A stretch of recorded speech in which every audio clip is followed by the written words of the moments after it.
আমার সিম গাছ থেকে প্রচুর পরিমাণে ফুল ঝরে পড়ে যাচ্ছে।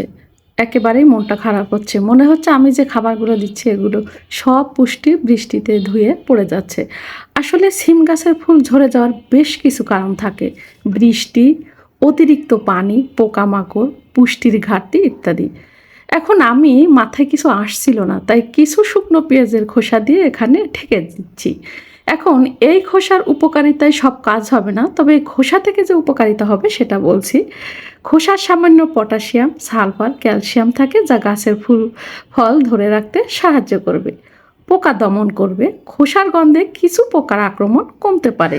জৈব সার হিসেবে কাজ করবে, ধীরে ধীরে মাটিতে মিশে গাছের জন্য জৈব সার তৈরি করবে। তবে খেয়াল রাখবেন, শুধু শুকনো খোসা দিলে দ্রুত উপকার পাওয়া যায় না, কারণ এগুলো ধীরে ধীরে পচে সার হয়। ফুল ঝরে পড়া ঠেকাতে গাছের জন্য ফসফরাস ও পটাশ খুব দরকার। এগুলো শুধু পেঁয়াজের খোসাতে হবে না।